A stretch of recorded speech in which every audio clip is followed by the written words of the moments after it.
I never saw it coming. 1 minute, I was happily living with the woman I thought I was going to marry, and the next, she was walking out the door, accusing me of being lazy and having no ambition.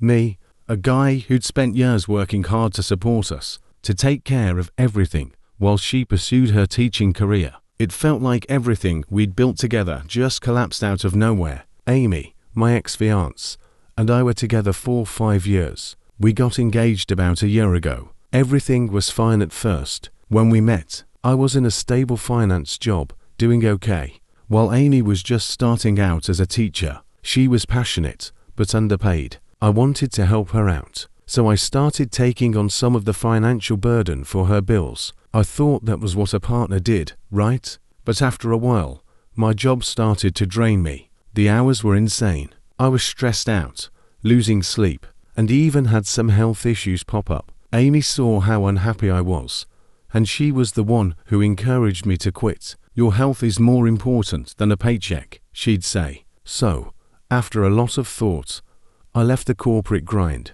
I had savings, rental income from property I inherited from my grandfather, and freelance gigs lined up. I wasn't lazy.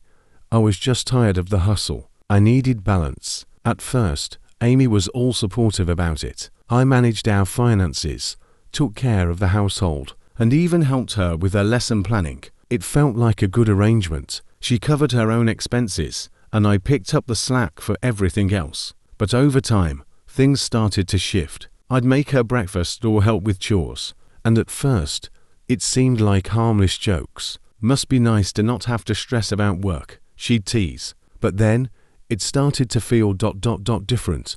The jokes had an edge. She began to compare me to her co-workers, who were lawyers, doctors, engineers. They were ambitious, she said. I wasn't. Looking back, this was my biggest mistake, thinking she was just venting. I didn't realize how deeply those comments were affecting her until one night. She sat me down. I don't see a future with you, she said. Just like that. You have no ambition. You don't have a career. I don't want to be with someone who can't carry his weight. That hurt. I was paying all the bills, managing our home, and still freelancing. But to her, none of that mattered. It wasn't enough. She walked away, and in an instant, everything crumbled. I never expected it. She thought I was the one holding us back, but in reality, she didn't understand that I was working smarter, not harder. I had always been there for her through the ups and downs, but apparently, that wasn't enough. To her, I was just a guy without a career, and that was it. Fast forward a year, and I meet Hazel, a grounded, kind woman who accepts me for who I am, not what my job is. We hit it off from the start, and within a year, I proposed. We got married 4 months ago. Life with her was everything I wanted and more. Then came the wedding day. Everything was perfect. Hazel looked stunning. The ceremony was beautiful, and the reception was full of joy. Guests were dancing, laughing, and it felt like the happiest day of my life. Until I saw her, Amy. I hadn't heard from her in a couple of years. I figured she had moved on, and I had certainly done the same. But there she was, walking into my wedding, looking like she owned the place. I figured maybe she was just lost.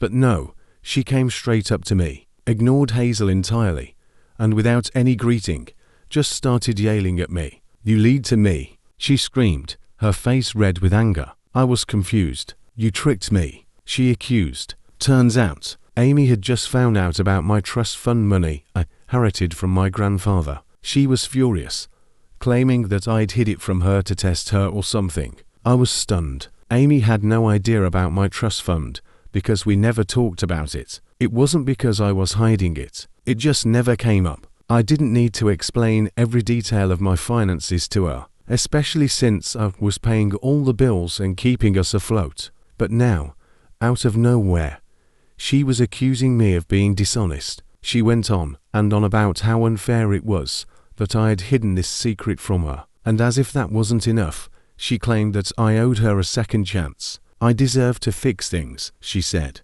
You owe me that. After all the years we were together. Looking back, this was my biggest mistake, thinking I could just let her walk away without drama. I told her calmly that I didn't owe her anything. least of all an explanation. I was done with her manipulation. But Amy wasn't done. She kept ranting about how I'd lied to her, and how I was abandoning her now that I had money. That's when Hazel stepped in. Hazel didn't waste a second. "You're not going to ruin our day," she said, standing firm. "You don't get to come here uninvited and demand a second chance." It was like a breath of fresh air. Hazel wasn't going to let Amy turn this day into a personal drama show. She shut Amy down completely, and Amy, for once, had no response. I took the opportunity to tell Amy that she made her choice when she walked away from me, and if she had known about the trust fund back then, it wouldn't have changed anything. I wasn't interested in going back, not for her, not for anyone. Amy stormed out after that, muttering about how I'd regret choosing the wrong person. Honestly, I was more relieved than anything. It felt like the universe had just reminded me that I dodged a bullet. You'd think that would be the end of it. Right, wrong. Amy didn't stop there. She found a way to sneak back into my life. Instead of contacting me directly, she started reaching out to my friends and family. It was the same old routine. "You need to hear this," she'd say. "I have something important to tell you." It was exhausting. I'd blocked her everywhere, social media, phone number, you name it. But still, she kept popping up like some kind of ghost from the past. My mom, who had been close to Amy during our relationship, was especially vulnerable. Amy knew how to pull at her heartstrings. She kept telling my mom, "Don't you miss me? And I just need to talk to him." It was a constant reminder that Amy didn't respect my boundaries. Every time my mom mentioned her, I could feel my anger rising. Why couldn't she just leave me alone? Then came the text from Hazel. Amy had found a way to get her number, and with that came the bombshell. She sent a picture of a little boy around 2 to 3 years old and a message claiming that the boy was my son. She said that she had gotten pregnant before we broke up but never told me because she didn't think I was ready for fatherhood. She kept the child and raised him alone, but now, years later, she thought I deserved to know about him. I couldn't believe it. For a second, I froze. Was this really happening?